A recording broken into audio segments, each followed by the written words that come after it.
Assalamualaikum warahmatullahi wabarakatuh. Kepada Bapak Tutor yang saya hormati, saya Hasbia Sidiki dari UPBJJ Purwokerto. Dalam tugas kali ini saya akan membacakan surat Asy-Syu'ara ayat 1-10 dan menganalisis bacaan mad dan bacaan nun sukun dan tanwin dalam bacaan tersebut. A'udzu billahi minasy syaithanir rajim. Bismillahirrahmanirrahim. Qasim mim.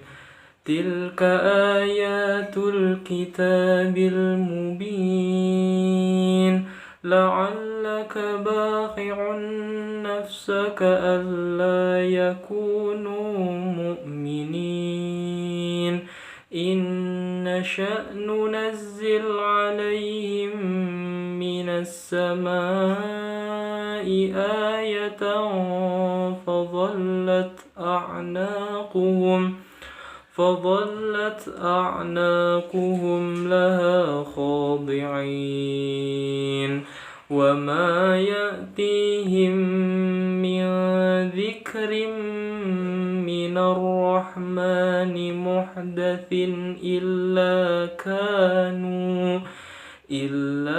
كانوا عنه معرضين فقد كذبوا فسيأتيهم أنباء ما كانوا به يستهزئون أولم يروا إلى الأرض كم أنبتنا فيها من كل زوج كريم إن في ذلك لآية وما كان أكثرهم مؤمنين وإن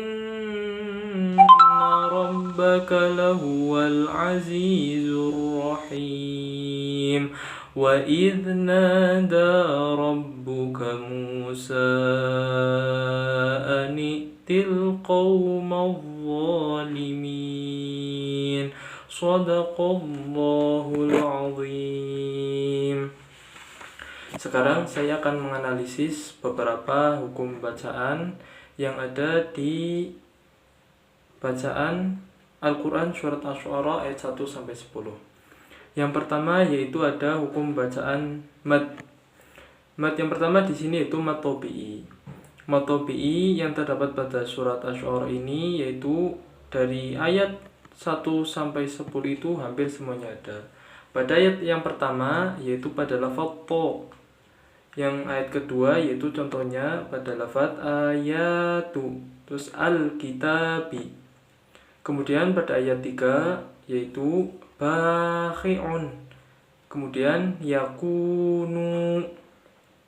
Kemudian yang ayat keempat a'naquhum khadi'in. Pada lafaz kha itu masuk mad tabi'i.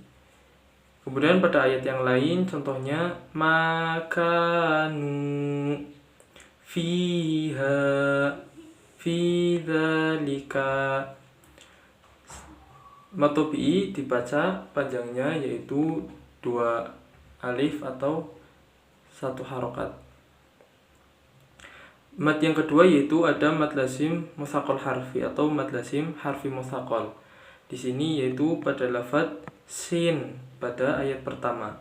Kemudian yang ketiga yaitu ada mad lazim muhaffaf harfi atau harfi muhaffaf yaitu pada lafaz mim di ayat yang pertama.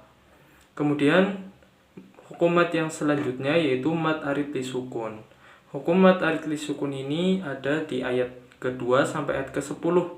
Sebagai contoh al-mubin, mu'minin. Karena di situ ada huruf mad bertemu huruf hidup dibaca waqaf. Kemudian ada mad wajib mutasil yaitu berada di ayat yang ketiga dan keempat. Di sini bacaannya yang pada ayat yang ketiga yaitu minas samai. Kemudian pada ayat yang keempat yaitu amba'u. Di situ kenapa dibaca mad wajib mutasil? Karena ada huruf mad bertemu hamzah dalam satu kalimat.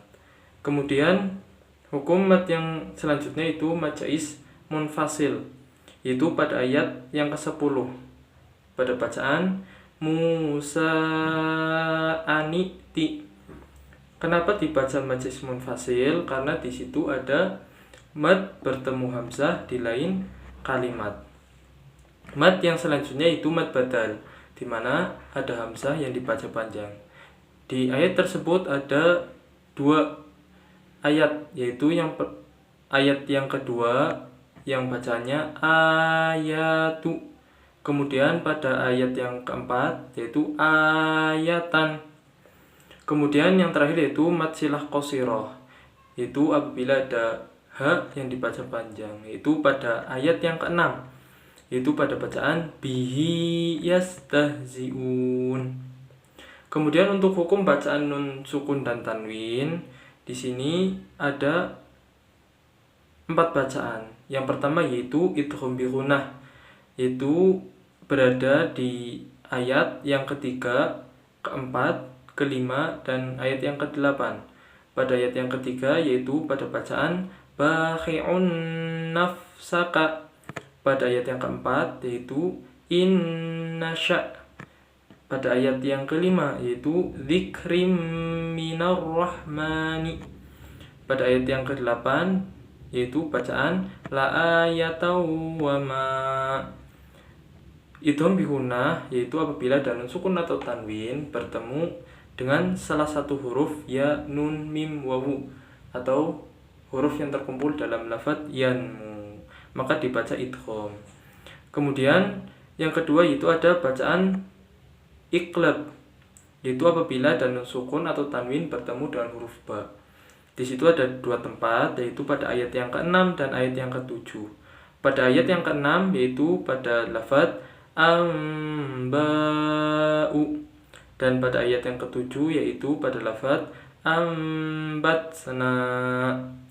Kemudian yang ketiga yaitu hukum bacaan idhar halqi, yaitu apabila ada nun sukun atau tanwin bertemu salah satu huruf hamzah, ha, kho, ain, hoin, ha, itu maka harus dibaca jelas. Pada ayat yang kelima itu pada lafaz muhdatsin illa anhu mu'ridin. Kemudian yang terakhir yaitu ifa hakiki. Ifa hakiki pengertiannya adalah apabila ada nun sukun atau tanwin bertemu salah satu huruf 15, yaitu diantaranya hurufnya tasa, jim, dadal, za, sin, sodot, todo, fa, qaf, kaf. Di situ pada ayat yang keempat, kelima, dan ketujuh, yaitu pada lafaz pada ayat yang keempat yaitu ayatan fadzalat min dzikrin pada ayat yang kelima, terus ayat yang ketujuh yaitu zaujin karim. Jadi ketika ada nun sukun atau tanwin bertemu salah satu huruf 15 yang tadi, maka wajib dibaca ikhfa hakiki, yang artinya samar, dibaca samar. Mungkin cukup sekian presentasi saya pada tugas kali ini. Apabila ada kesalahan, saya mohon maaf untuk dikoreksi. Wallahul muwaffiq ila aqwamit thoriq. Wassalamualaikum warahmatullahi wabarakatuh.